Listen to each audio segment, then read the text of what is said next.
So welcome, show 3.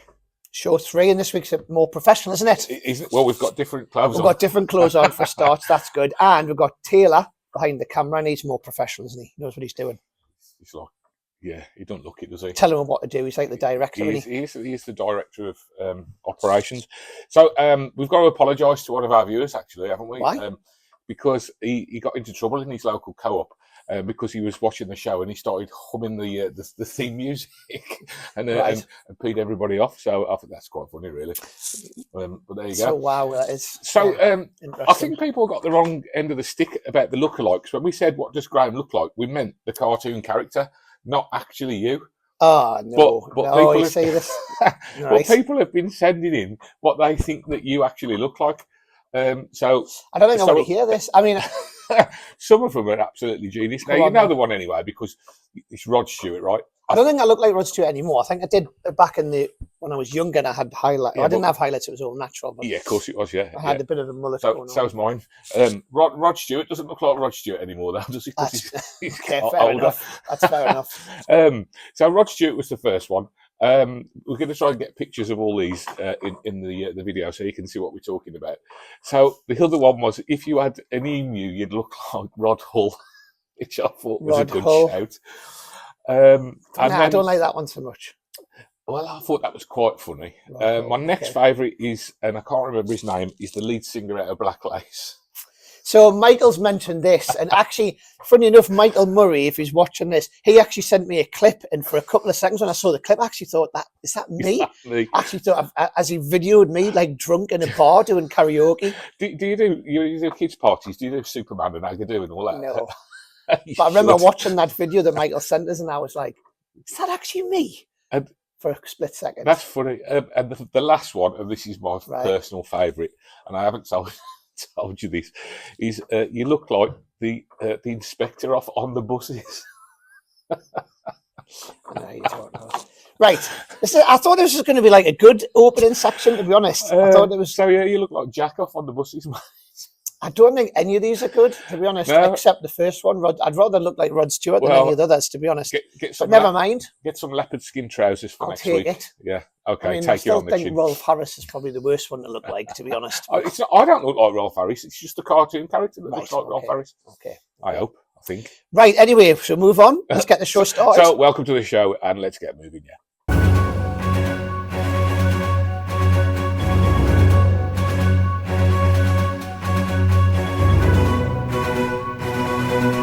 In the news? Big news this week. Big news. This is good. I like this. It's great. Yeah, I thought it was good. So go on, go for it. So there's a guy on YouTube, Mask Magician, wears the mask from Magic Mask. Yeah, Magic Mask guy. Just there's a couple of them do this though. But he's one of the main ones, isn't he? Yeah, so he wears like the what's the film? The Guy Fawkes film. The Guy Fawkes mask thing from V for Vendetta. V for Vendetta with a curly and thing. He basically just every trick that you can buy in a magic shop and stuff. He's just been going onto YouTube and Facebook and Instagram and everything, and just revealing how they're done.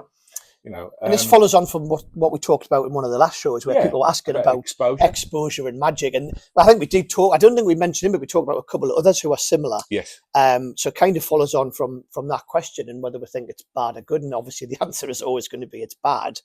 So the ones that we were talking about, they're teaching or exposing. They're not teaching really. They're exposing methods and stuff. Yeah.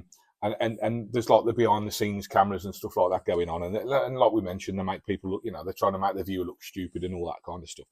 But this is actual effects from people's repertoire and things that people like me and you and others have invented, and we've sort of teaching. And he's even using footage from other people, so he's not even like he's doing it himself on some of the videos. I haven't. I mean, to be honest with you, I haven't really paid that much attention to it. Yeah, and there's a few others do this as well. They'll actually show footage of the magician, whoever it might be. It could even be David Copperfield performing it, right? And then they'll stop it, and then we'll reveal how it works, and it goes into a cartoon picture. I think that's a different guy, but they all do the same thing. So there's a video out there. If you haven't seen it, I think Andy Gladwin got this started. Got it started, yeah. And basically, he's got a friend who does this. He basically did an investigation, and he found out who this guy was. and revealed it. And if you watch the video, it's fascinating, really, because this guy thought he'd covered his tracks and stuff. Yeah. And it just breaks down the whole thing about how they... Yeah. And it's quite scary, really. It's a great video. It's only about 15 minutes long or something. Yeah, it's a good watch. And I think the guy, I can't remember what he calls himself now, but he's also, I think he says he's like a social media researcher. And he like Chris says, he literally breaks it down how he found out who this guy was. And this guy thought he covered his tracks well, didn't he? Yeah. He thought he covered his tracks. But this has got to be a good thing, because all those people who are out there hiding away and making people's lives a misery. And I've heard of this myself, people sending nasty sort of emails and messages and threatening messages and stuff to people. And it's ridiculous, really, over a card trick, They can find you. Yeah, and then not only that, it looks like he's been going to Blackpool as well. Obviously without his mask on, otherwise, I think you won't be doing that for a while. while. I think a lot of magicians have been friends with him on Facebook, apparently, obviously unknowingly. So everyone's deleted him as a friend. But also he's going to be banned from Blackpool as well, which I think is a great thing. And I wonder whether other conventions and maybe Blackpool should start looking at that. If there's somebody... I mean, like we did briefly go over this in the last thing about exposure. There is some exposure which I think you can get away with if it's your own thing or your own invention. But I think people who are literally standing there, and we talk about this, I hate the guy, his little ugly little face.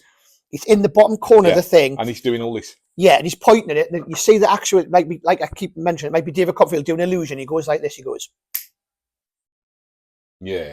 I have seen those smug little face, and then he now reveals how it's done. Yeah. He should be banned from all magic conventions. Well, yeah. 100%. There's no arguing with that. I don't think there's no arguing with that sort of reveal. And there's a difference. There's a difference between, and a few people have pointed this out on the social media that I've seen, and there's a difference between exposure and teaching, right? Yeah. And there's a lot of videos out there where people are teaching and they're trying to help people and stuff like that and teach people how to do it properly. It's just a bit of a grey area, I feel, in magic, because of what it is and how we... I think that is a grey area, but him literally going, oh, yeah, this is it. This is how it's done. There's no doubt there. Listen, I think it's... maybe it's going to put some of the others off, but really you know what? He's obviously doing it for money, right? I wonder how much money you're going to be making from something like this. Well, we said this, the reason why people are doing this is because they're not a very good magician. So they're not making money from the videos performing, or they're not making money from performing. So it's so easy just to sell out, isn't it? Just to sell out and show people how it works, to get easy likes. Unfortunately, there's been a few well-known magicians have gone down that route and then realised that it's not really good. It's difficult to come back from that, I imagine. I'm being hated by the magic community now. They've took them things off and started doing other videos. Have gone down other routes. People mentioning no names, welcoming those people back into the community. I think they are, but they're not. They do, but I don't think they're put on the pedestal that they once were before they were doing that. Good. So I don't know. I think it's a great thing, great news. I loved the little documentary; thought it was brilliant, and I would love them to do more. In fact, I'd love to send them a couple of my ideas of the people who I hate. I'd love to see. I'll track them down. I'd love them to get tracked down. That would be good. So to finish this segment on a positive light, go on then.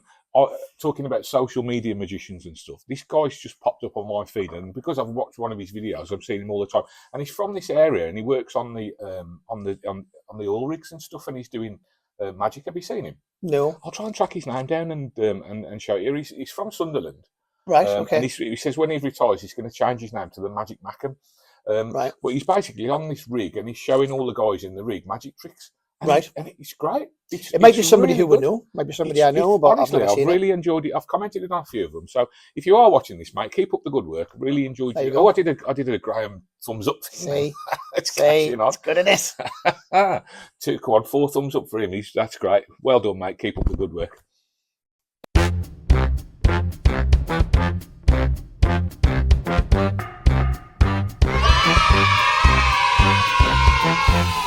So this is old school. This is an old school trick. This has been out for, I don't know, I'm thinking 10 years. 10 years. I reckon it's been 10 years. Wow. Well, we'll talk about what it is and stuff in a second, right? I'm just going to show you what it looks like. So we've got 5 cards there, Graeme, as you can see. Yeah. Perfect. And what we're going to do, we're going to use the king.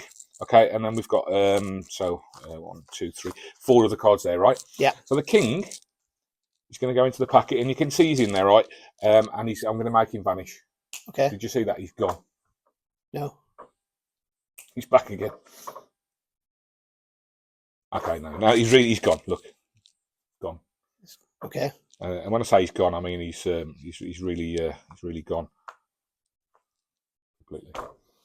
So I think that's a cracking little effect. I love that, acting like you don't know how it's done. So this is called, surprisingly, Gone. This is a trick that came out with Alakazam. So you're saying it was? I didn't realise it was that long ago. I think it's 10 years because I think that came up before we moved to here. To the maybe we should have researched this before we started. Probably should have. It's been out a few years anyway. I remember having this several years ago, and I keep meaning to buy another one actually. So I might get another one because I did get this. And then my cards got, here it goes. You put them down, and then they're soaking wet, and then they're no good. But yeah, this has been out for a few years. It's completely self-working. It is, yeah. There's not, I don't think there's any moves at all. There's just a little sort of subtlety sort of thing that you have to do. But other than that, nothing. Completely self-working. It's giggable, so it's performable, as in for a working magician. Yeah. It's perfect for a hobbyist. Yeah. Amateur. They could do it straight away. But you got to pack small. I think what people forget, and I've been guilty of this in the past, is you forget how strong these things play to lay people. There's two really strong moments of magic there. The first one is the card vanishes. Yeah. And then the second one is all the other cards vanish, and you've just got the writing at the end. Yeah. That's powerful stuff, really. It is. It's very strong. It's a strong trick. It is a strong trick. The only slightly negative, it's not even a negative thing, but I like stuff that instantly resets. There is a little bit of a reset in this. However, maybe 5 seconds to reset it. 5 seconds. You need to turn around. You need to hide it somewhere while you do the reset, don't you? But that's me being ultra picky. Apart from that, I think it's a great little effect. Instructions are downloadable like everything these days. It's a video instructions. Less than 20 quid. Yeah, less than 20 quid. And the cards are specially printed, so it's not something you could make yourself. No, you couldn't really make it yourself. Well, that one especially made gimmick that's in there is very... you couldn't do that yourself, could you? No. Obviously, you get some blank cards and write the letters on. Why would you for less than 20 quid? Yeah, you're right. Yeah. So obviously, this is available from Magicbox and also from Alakazam Magic, who produced it, So, that's the old skill for this week. Hope you enjoyed it. So this is old.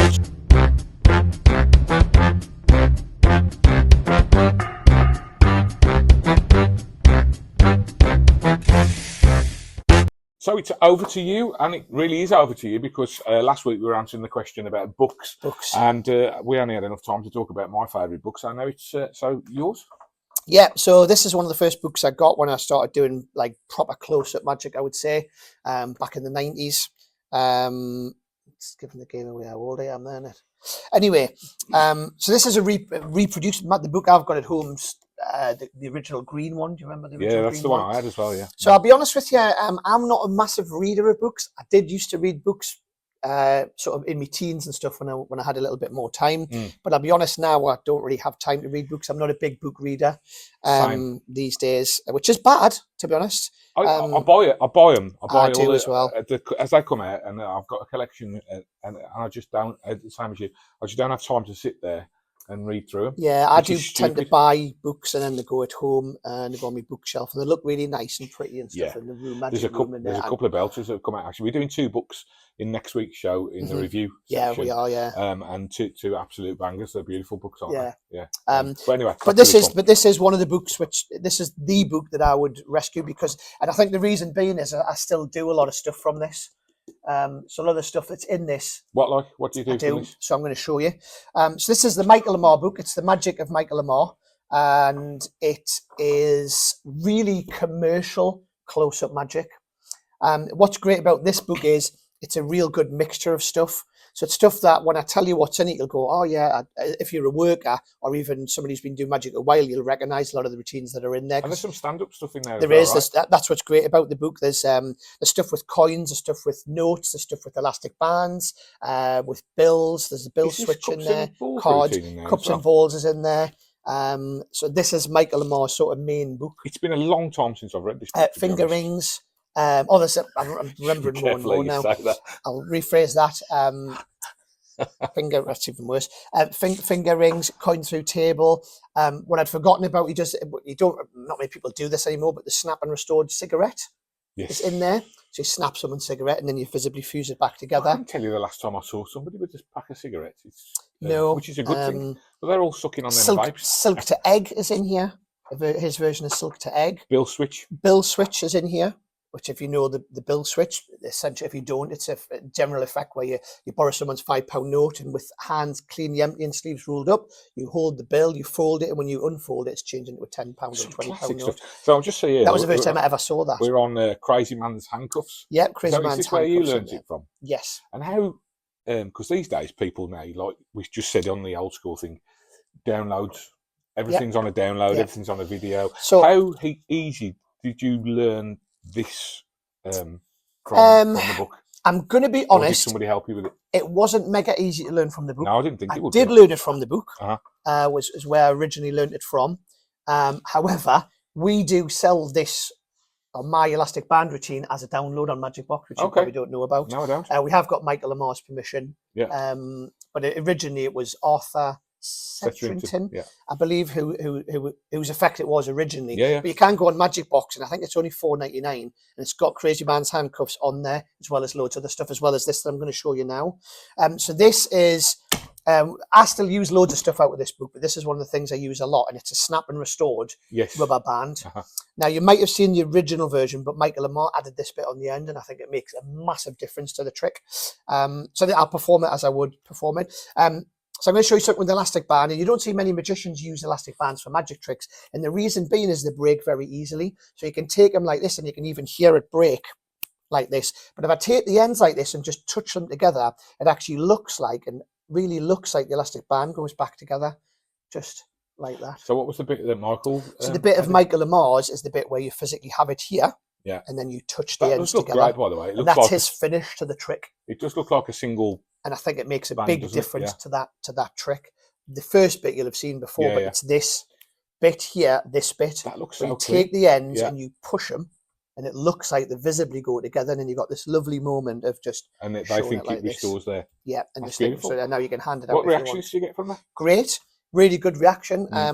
I do a few other things in it. I start off with an elastic band up nose, then I do a broken restored, then I do Crazy Man's Handcuffs, and then I do the Greg Wilson thing. It's not his, but the thing with the ring where the time traveling where it goes down the ladder. I've seen that with money as well. Yeah, you can put the money in, or I generally borrow somebody's watch, and I'll also change the time on the watch as well. But that's all on the download. I'm not trying to sell the download from Magicbox here, by the way. Okay, maybe I am. But that broken restored rubber band is in this book.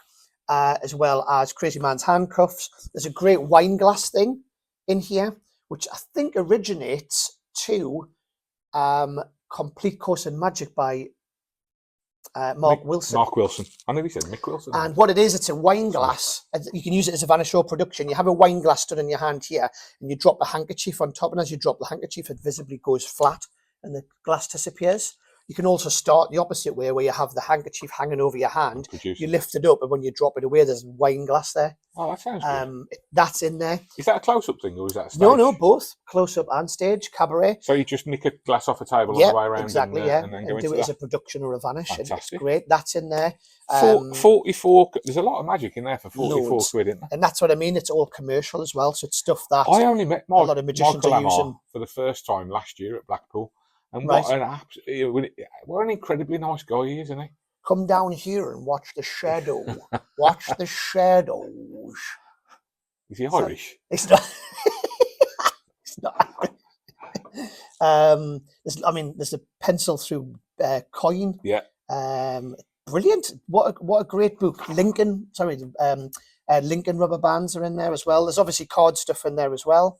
It's just loads of stuff. It's just a good, in my opinion, there's a lot of books these days are mentalism. That's the wine glass thing. He had mentalism based, card based, coin based, but this generally has a good mix that of torn stuff. And restored cigarette. Yeah. There was a photograph of him there that caught my eye. Oh, there you go. Look, he had a good old head of hair on him there as well. Look at that. You see that? I wish I had a hair. I know, well, you'll be catching him up soon, won't you, mate? I'm pretty much there, let's be honest.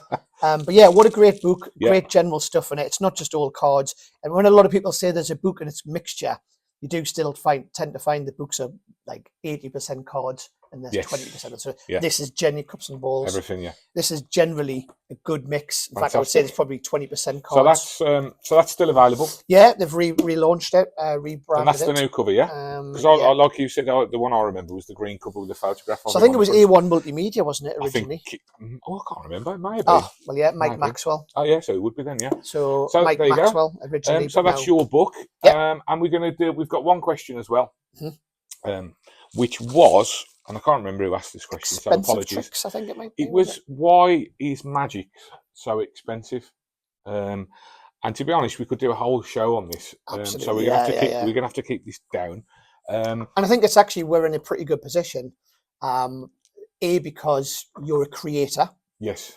And B, I'm not really a creator, but run a magic shop. Yes. So we can answer this question. Both sides of it. From both sides of it. And from a punter's point of view as well. So I'll let you start. There's several. I'll let you talk about wholesaling. Right. Okay. Okay. So you can talk about wholesaling because that's part of it, right? Yeah. But without getting into that too much, but I want to talk about the amount of work that gets into creating a magic effect. You know, I've some of the effects that I've released over the years. I've been working on them for years. Yeah. Yeah. But there's an effect that we've got coming out soon. With some kids' cards and stuff like that, right? That we're currently working on. I've been working on that effect for 8 years or something like that, you know. And I've gone through loads of different. And I've showed you, I've gone through loads of different versions of it, and I've gone through loads of different developments of it, essentially. And, you know, why when it's something that I've spent so long working on, and something that I'm now incredibly proud of the method that I've come up with and everything else. If I'm just going to charge for the cards, then yeah, fair enough. You know that the price should be a lot cheaper because you're just buying some cards. But now you're paying for the routine. You're paying for the rights to perform the routine, and you're paying for the amount of work and thought that's gone into the routine. Yeah. So that's from a creator's point of view. But there's another reason for it, and this is the hard and cold truth of the matter: is wholesaling. Just before we go to that as well, I think also some people don't realise, especially if you're new to the magic world, that most tricks that are manufactured, or the majority of them, at least, well, maybe not majority, maybe 60%, 70% are made by the creator. Yes. So they're not like, it's not like like Amazon or Samsung, who have a factory who literally produce millions or thousands of the phone on a conveyor belt. For instance, some of the tricks that you produce, you sit and make, well, I've seen you making them up, you sit and make every single one. It's handmade. And hand packaged. So people forget about that. They go, oh yeah, it's just a box. But someone's got to physically sit there and take the product, check it over, put it in the box, seal it up. Some of the times they're shrink wrapped. That takes time as well, and people forget about this sort of thing. It's not Amazon where there's just hundreds getting run off on a conveyor belt. And the thing is as well, a big seller in the world of magic might be a few hundred. Yes. So you can't go to somewhere like China and order 5,000 units or something and get the price right down. Yeah. So you know, especially when you're having cards printed and things like this, you know, we might only get, I don't know, maybe a 200 decks produced or something for an effect. Yeah. You know, I mean, there is exceptions to that. There's some tricks out there which have sold thousands. Not many. You know, we talked about this the other day, like Double Cross is one. Card Tune. Card Tune is probably sold thousands. And you know, I could name a few, but the majority of them, but not loads. You know? Yeah. No, it's a good point, and I think it's a point mentioning. I mean, having said all that, I'll quickly talk about the wholesale side of things. There is some stuff which you do think is overpriced. Yes. Some tricks are overpriced, but the reason that we think they're overpriced is not necessarily because the idea's not good, or the trick's not good, or even the gimmick that you get's not good. It's because they're being compared to other stuff on the market in that range. Do you see what I mean? So like a pack of trick might come out, and the pack of trick might be 40 quid, but it's similar to another pack of trick, which is around about 20. So in that respect, you would go, okay, that is a little bit overpriced. Maybe, because you have to compare them to other things in the market, in my opinion. I mean, ultimately, right, if the creator thinks it's worth 40 quid, then it's worth 40 quid, and it's on the consumer to decide whether they're going to pay it and whether they think it's worth 40 quid or not. Yeah, we could do a whole section on this. Quickly touching on the subject of mentalism. Yes. Books. Oh, mentalism tax. Mentalism tax, or a little booklet which is like, I don't know, photocopied page which sells for £100. Yeah. Is that overpriced, in my opinion? Absolutely. But that's a whole different but ball game people, section. But again, it's somebody's life work that might have gone into that and their routine that they've honed over. So there was a book that came out a few years ago, and it's Michael produced it. The Timon Kraus. Witch Hand thing. Yeah. And was it 250 quid or something? Might have been. Yeah. And they had a limited run, and they all sold out, and you can't get them now. Yeah. So I think there's something about that that's good, in my opinion. You know, he's established credit for it. Everybody knows it's his. Yeah. It's a limited run, so it's a fairly exclusive thing. I did a similar thing a few years ago with a wedding trick, and it was a booklet, and I was selling it for 50 quid, I think, and I had 50 of them, and they all went, and people were coming up to my stand at conventions, and they were saying, "No, what's this? Can you show me?" And I was like, "No." And I was like, "Really?" And I was like, "Yeah, no." And I said, "It's a trick. I've had this many done. Once they've gone, and it's a bespoke trick for the bride and groom at a wedding, and that's it." And I kept it, and I was stuck to my guns, and I didn't advertise, and they all sold, and I've never seen them come back up for sale anymore. Yeah.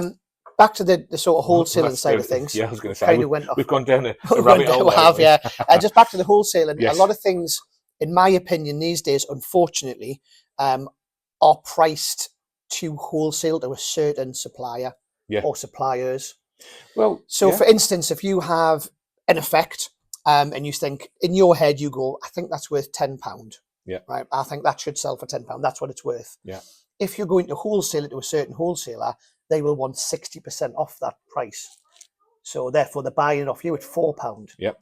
Now, in your mind, you go, I'd love to sell 100 of them, but I'm not going to make any money because it's costing me £3.50 or £4 to make. So you have to. So that £10 trick now becomes a £20 correct. trick. So you have to. What's the word I'm looking for? You have to. You have to work advertently inflate the retail. You have to work backwards, basically, to cover yourself, so you can sell it for 60% off, so that then you can get it out to the suppliers. And that's not necessarily a bad thing. You want to do that because you want your name to go out there. You want to send it to this certain big supplier so that they can then sell it to all the dealers in the world and get your name or your effect out there.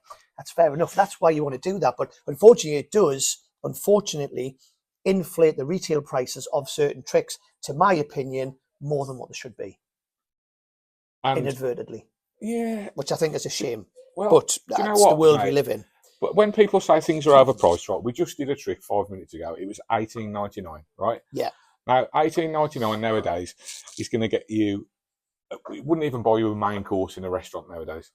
Mm-hmm. You know, or a round of drinks. Yeah. 18 quid isn't a lot of money for something that potentially you can go out and perform for forever. You know? Yeah. So. Yeah, I think when you put all of those things together, I think that's the answer. But really, just economically, the hard and the top and bottom of it comes down to money. Yeah, I mean, certain tricks are just going to go up with inflation. Coin Unique's a great example. I remember when Coin Unique back in the day was £20. Coin Unique, by the way, if you wonder what that is, if you're new to magic, is the old pound and the penny trick, also known as Scotch and soda. Back in the day, we used to sell that. I think we retailed for. I don't remember them ever being 20 quid. I think it was about maybe 25. Now they're 40. So that's inflation. When, Eddie Gibson used to sell his ones, and they were the best ones. Yeah, they were the best. They were like 35, 40 quid 30 years ago. I remember when they were 25, definitely. They could have been cheaper than that. We used to sell them in the shop for 25 in the shop. In fact, I think we've got an old catalogue somewhere, and I'm sure the price in the catalogue, the Magicbox catalogue, is 25. Now they're 40. Yeah. And that was the pound and the penny. Pound and penny, fair enough. But yeah, that's inflation. I think that's a different thing. Something that's been, something you've got to buy the coins and you've got to machine the coins. And well, I think they're worth £40 all day long because, again, like I said before, they're not being run off in a factory. It's somebody who's sat in a shed who's literally making every single one handmade. Why do you always say the shed? I don't know. Just well, maybe not a shed these days. I'm sure I'm old-fashioned now. I haven't got a shed, no. Well, that's the phrase, isn't it? I haven't got a shed either. I feel like I'd like a shed. Think how much stuff you could make if you had a shed. Anyway, right, we're going.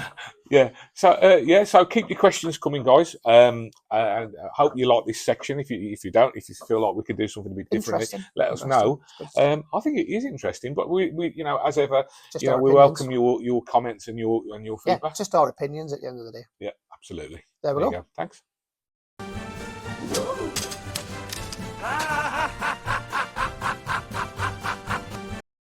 Review time. We're going to start off with a new effect by Mikhail I'm going to hope I'm getting these right now. Chatelain. Michael Chatelain, the French magician, and this is In Air. Produced by Gentleman's Magic. Gentleman's Magic. There you go. Have a look French at the trailer. company. Hello everybody, today is a really nice day for Gentleman Magic because after the huge success of Bottle, we are really glad to work again with the great Michael Chatelain.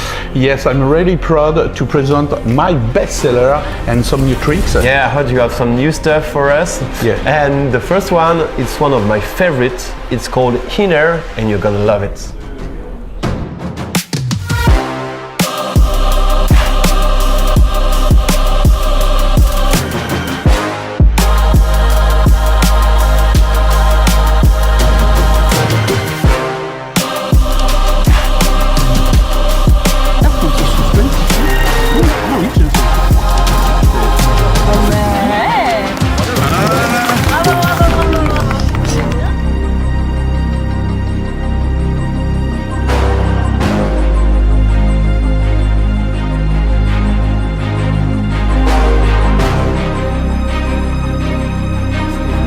Si on regarde ici, on peut avoir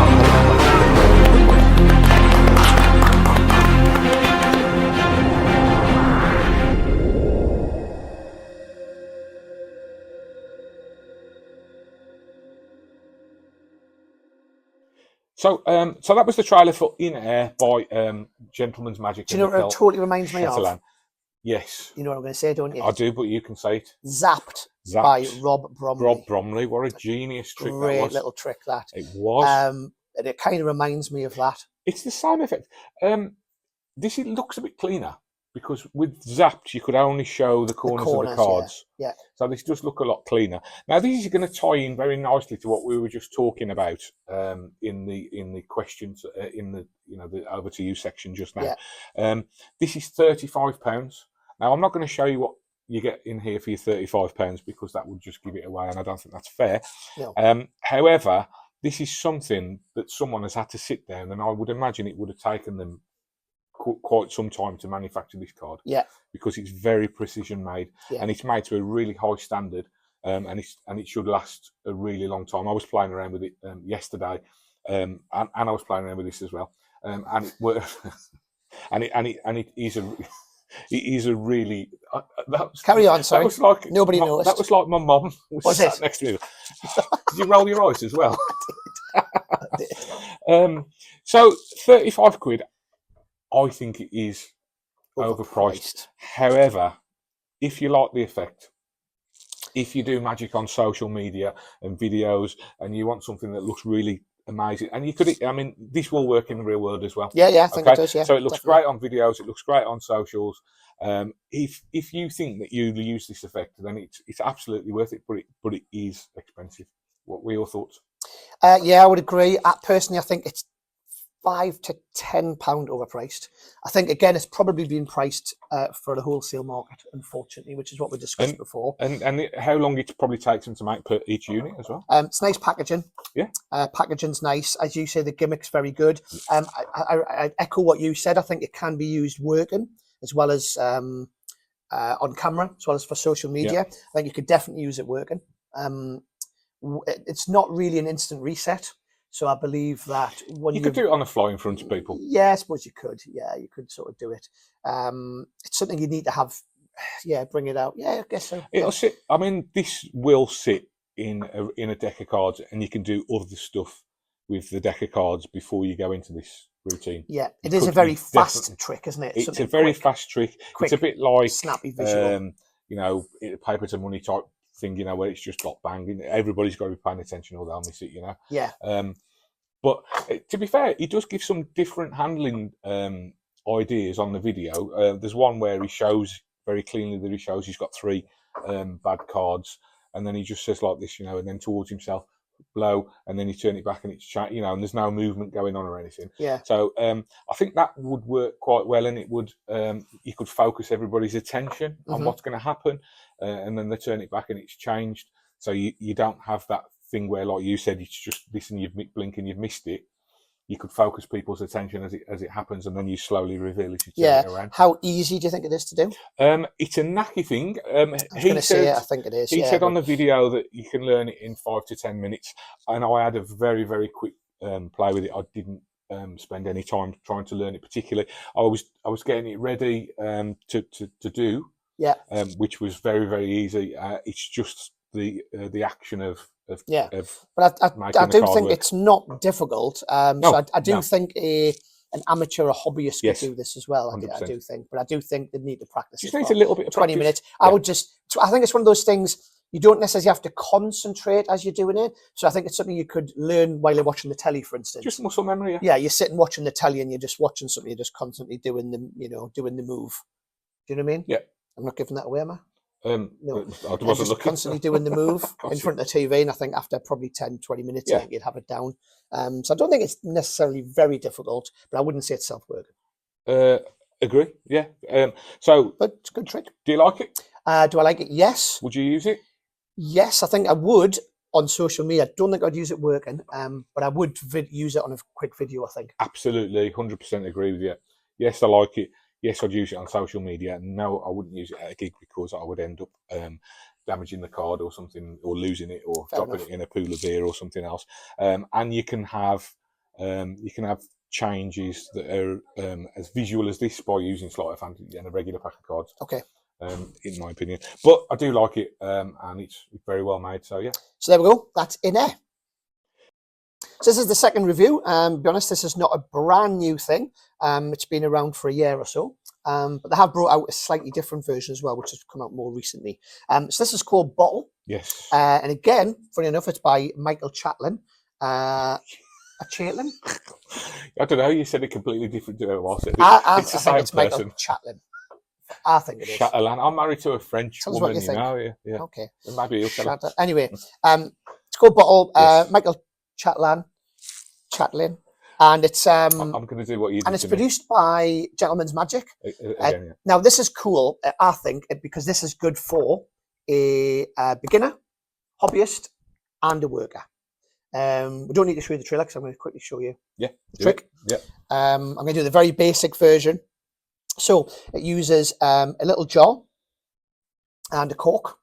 You can have the jar examined. Now I'm going to show you the trick as I would perform it. Now there's a bit of an optical illusion you can do. First of all, I'm going to put the cork in the jar so that nothing can get in or out of the jar. Now if I put the coin on my hand like this, I can make it look like it's actually inside the jar. I'll do it on this hand, so hopefully the camera can see. It kind of creates the illusion, doesn't it, Chris, as if the coin is in the bottle. Yeah. You know, it kind of in the jar. It looks like it's in there. Obviously, it's not. It's just an optical illusion. Until you actually take the jar like this and tap it, and what happens is the coin actually really does go inside the jar, just like that. And that's Bottle. Now, this comes... I hadn't seen that handling, by the way, until yesterday. Yes, that's like the self-working. That's better. Handling of it. That's better. Which means that you don't need to do any sleight of hand or any moves or anything like that. That's really good. This is what you were alluding to just. Yeah. The smaller bottle. Yeah. So same price though, right? Yes, both the same price. Which one do you prefer? I actually like the little one because I think it'd be easier to carry around. For me, if I'm working. And I like the idea of doing this maybe for kids at a wedding or something and having a Smartie or something appear inside. Or a sweet. Would you eat a Smartie out of a jar off a kids would eat off a Rod Stewart lookalike? Let's be honest, off a Rod and Emu lookalike. I don't take Emu to the weddings, by the way. Walk up singing Agadoo, giving them a Smartie. Not going to hear the end of this. So I prefer the small one. Yeah, they both work in exactly the same way. Yes. Obviously, you smaller coins with this. Yeah. Without, I don't want to give the method away here. But it would affect the size of the coin that can. That's right, yeah. So if you're going to do this with a coin, you'd use a 5 pence, maybe a £1 coin. £1 would work. Probably. £1 would work. A penny, 5 pence, 20 pence, something like that. A smaller coin. But I like the compact size of this. Could you use it? I'm just thinking aloud here now. But and of course you could. If you were doing like a coins across routine or something like that, you could use it as one of your phases in the coins across, couldn't you? Yeah, absolutely. Yeah. Now do it as so the last coin, give the spectator the 3 coins or whatever, and you say, okay, it's back in your hand. No, no, hang on, and then produce it in there. You know, that'd be quite cool, wouldn't it? There's a lot you could do actually. Thinking about it. There's a couple of different routines come on the download. With various different handling. So like I mentioned, you can use a little bit of sleight of hand if you wanted to, or you can do it the way that I just did it there, which involves no sleight. Is that routine on the video? Yeah. Do you know what? I think that's the way I would do it. And then any item you want that'll realistically fit in the jar you can use. So like we mentioned before, a little sweet or a coin or something. Could like an opal fruit or something like that with a wrapper? Yes. In this one. Not that one. Yeah. So that one, like you do an M&M or a Skittle or something, maybe, or a small. Very sanitary, though, is it? You know, these days since COVID, people are a bit like kids couldn't care less. Yeah, but their parents could. Well, just don't show the parents. Just do it in the corner. You know, when you're doing a wedding. Do you ever get rebooked? You know, when the kids follow you around at a wedding. Yeah. And you just want rid of them. Yeah. Because they follow you around from every table. You say, "Come over here into the corner." Do it there, and then no one cares. Do you know how I'll get rid of them? Stuff like that. So this is a whole different show. It's Rolf Harris. Pinch him. Do you really? No, of course not. No, a good punch him. Yeah. Now a good tip though that somebody gave me years ago, and I did do this for a while, although it has slipped a little bit because it got nicked by spectators. There's a couple of things that I do. I used to carry a puzzle around with me.